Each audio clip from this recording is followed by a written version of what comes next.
Welcome to Deliberate with Dada, where we bring current events into focus.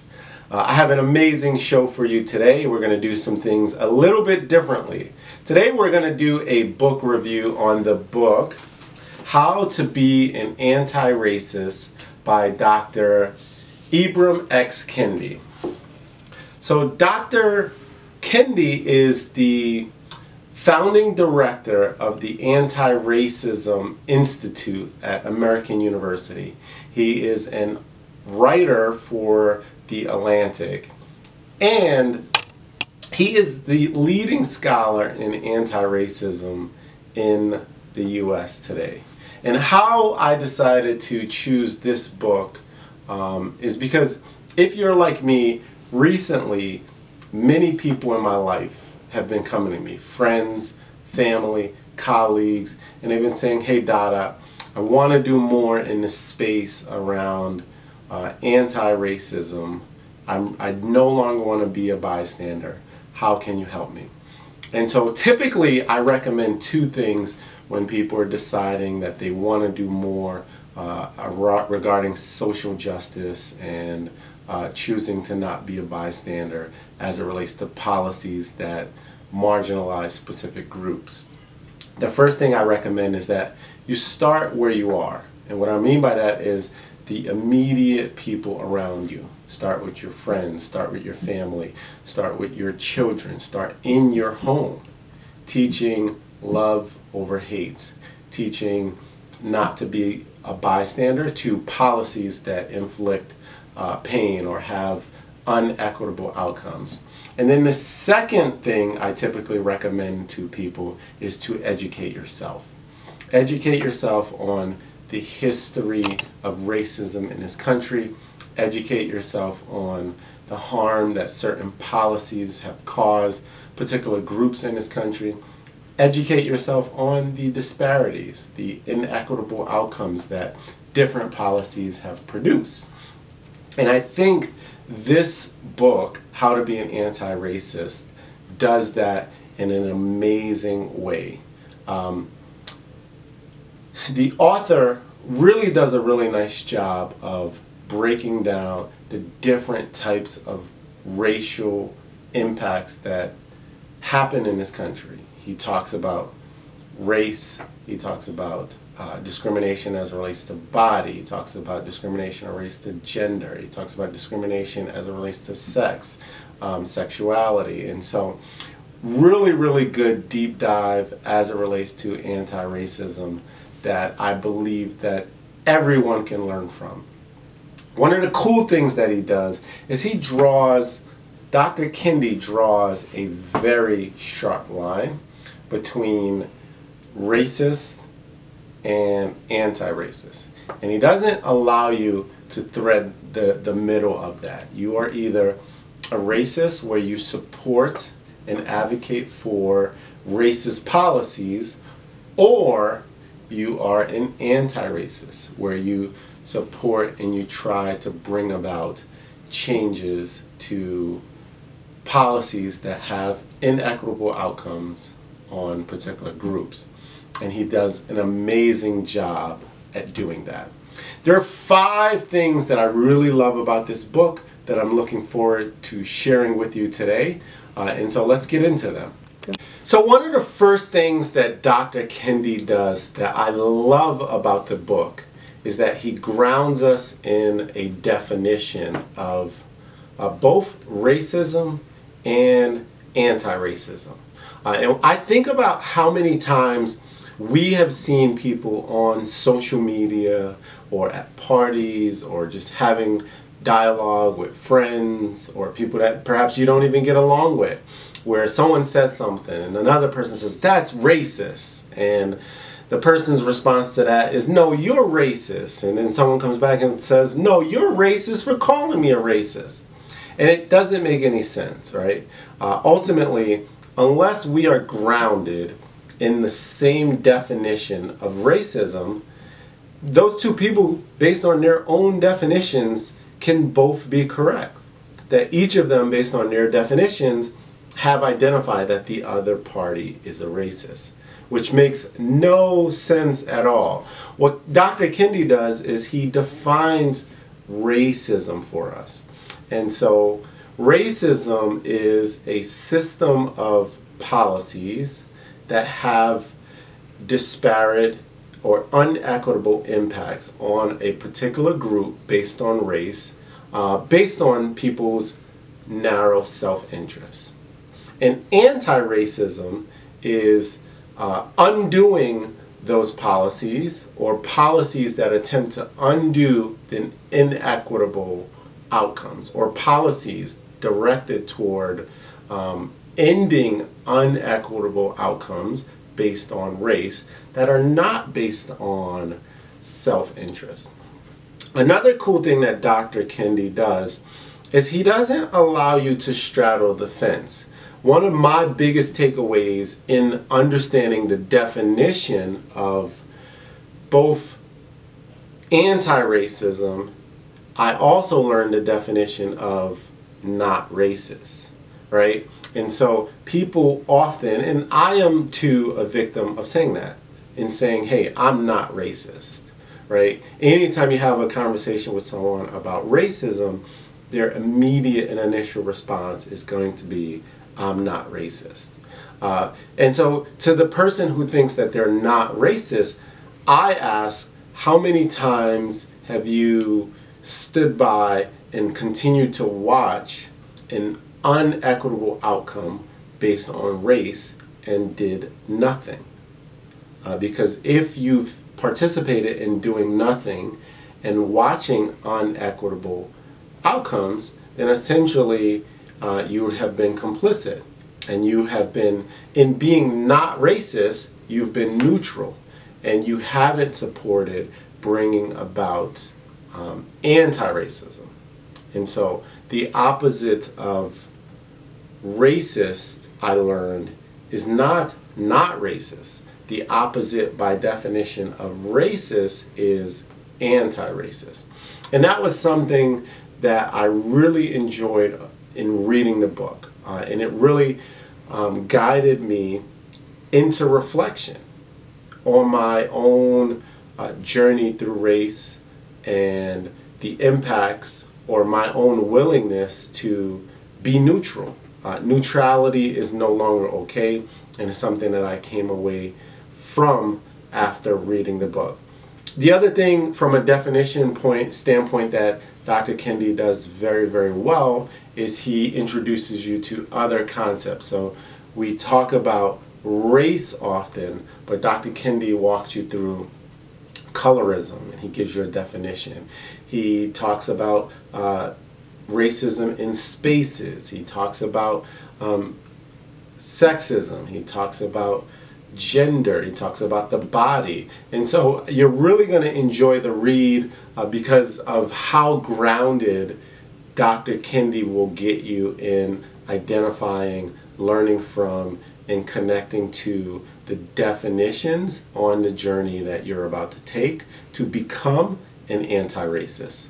And so the second point that I really enjoyed about the book is Dr. Kendi does not write the book from a perspective of he is on some moral high ground where he is the leading expert on anti-racism and he's going to teach you about racism, and you sit there and you listen. He doesn't separate himself. Dr. Kendi actually does the opposite. He takes you on his own personal journey with race and racism and his times of being either neutral or not racist and moving into an anti-racist and being an active person trying to bring about change in an anti-racist policy. And what that does for you as a reader is it humbles you, it forces you to reflect, it forces you to think about your own life, and it helps you connect to times where you were probably being not racist or engaging in activity that as you mature or you learn more about the topic you would think differently about. Two that I reflected on was, the first one I thought back to high school where we would tend, Dr. Kendi has a similar experience in the book where in the lunchroom we would crack jokes on one another, right? And we would, often tell jokes about people's ethnicity, really not making a connection to the fact that we were all young black boys and girls interacting in a world and in environments that weren't nice to us or weren't fair to us. At the same time, we would tell jokes about people being Jamaican or Haitian or Trinidadian, or making jokes about the features and characteristics of people that look like us. And I really reflected on that in the book. And the second reflection I had was from a spacing perspective, right? Like I think about adopting images and rhetoric that was racist. And so, when I'm on, or when I was on particular streets, there was this high alert and there was this constant concern and fear and this threat level that I was always conscious of, without realizing that these weren't my thoughts. This was images and thoughts and rhetoric that was fed to me, and I started to adopt it. Like, just because I'm on Jamaica Avenue doesn't mean I should be concerned about anything. And, I allow myself to be susceptible of that. And so those reflections for me were very, very helpful, and I really appreciated reading the book for that reason. I love how Dr. Kendi does not separate himself. He doesn't put himself as this moral high horse. He is on your level, and you guys get to go on the journey with him. So Dr. Kendi takes me on this personal journey. And so the third thing that I took away from the book was just this deep reflection on my own wrestle with racism and the personal impacts that different things have had on me. One of the topics that Dr. Kendi addresses in the book is the body. And he talks about the fear-mongering that has happened with the black body and being able to justify different actions against blacks or the black body because of stereotypes that have been embedded in the minds of racists. And one of the things I reflect on as a 6'2", over 200-pound black man who enjoys lifting weights and working out and doing things to maintain muscle mass, when you hear justifications that someone feared for their life because of a person's physical body and makeup, that continues to stick with me, and it was something that I really, really reflected on. And it's not something that I share often. As a matter of fact, I've always contemplated, based on those rationales and hearing people say I feared for my life, like, do I need to get under 200 pounds so that people, when they interact with me, can feel safe and non-threatening at all times? And it was really cool to hear a fellow brother and a black man say, this is what it is, like, people have been conditioned through fear-mongering and through imaging and through no fault of your own. And so the answer to that question is no, I do not have to get under 200 pounds to make people feel comfortable. And then one of the second takeaways I had, and it really stuck with me, was the representative. And I as a black person who, after high school, I have been in predominantly white environments for the rest of my life, with the exception, obviously, of my social networks. So my social networks are blended, a mix of diverse populations. But when it comes to going to college, when it came to going to grad school, when it came to all of the jobs that I've had in my professional career, and going to law school, I have been in predominantly white environments. I would go as far as saying exclusively white environments, many of the times being the only black person in the role that I have. And so Kendi talks about not being a representative of your race. And I would be being dishonest if I didn't share that I often and constantly think about myself as a person that has to comport themselves in a certain way to ensure that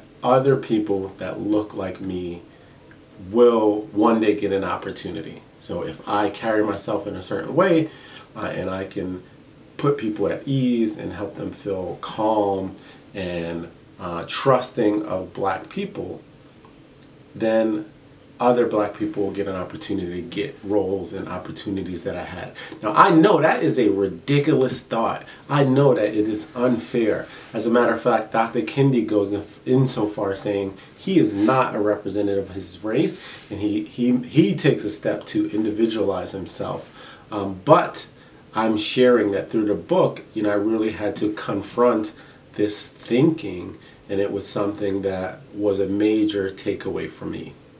Takeaways that I had from reading the How to Be an Anti-Racist book was the black defense. And what that is historically, in my experience at least, I've heard the expression that black people cannot be racist, and that they can't be racist because racism is a structure based on power. And so because black people are not in positions of power, they cannot be in effect racist because they can't create policies that have these inequitable outcomes based on race. What I learned though is that to offer blacks this defense, I walked away understanding through my reading is it would be suggesting that blacks who have ascended to power and who have ascended to influence are now somehow let off the hook from being an anti-racist. And in understanding that and reading that and coming to that understanding, I've now been challenging myself. While I don't write policy, I certainly do have some influence and I have attained some power and I can create opportunities. And I'm challenging myself to use my voice instead of having this attitude of being defenseless because I'm not in power, taking the power that I do have, the influence that I do have, and ensuring that I am being an anti-racist by abolishing policies that have a negative impact on or negative outcome. So the fifth thing that I would identify in reading of How to Be Anti-Racist is what I want to call my marching orders. And so you may read the book and be in a different place because we are all in different places in this journey of eradicating racism and eliminating racist policies that have inequitable outcomes based on race. And so because we're all in different places, I'm going to share with you my marching orders, but I'm aware that you may have different ones. So the first one is stop using the expression, I'm not a racist, or I can't be racist because of my race, because I'm black. And instead, defining myself as an anti-racist and refusing to be neutral, refusing to be a bystander, refusing to understand the math of different policies and knowing the impacts that they're going to have without attempting to bring about change. Like that changes today. I'm also going to be more comfortable of calling racism racism. That's something that I've always treated racism as the R word, and the R word was something that I was always hesitant to use against someone. It was just this word that was beyond reproach. And instead, it's more important that I share what racism is, teach what racism is, and help people understand the impact of policies on groups and the inequitable divide that's caused. I can no longer be neutral. I have to support other anti-racists, and I have to do it in groups that I may not be a member of. That's a big one for me. And then lastly, it's important for me to continue to educate myself, continue to learn, continue to teach, and continue to down the journey of being an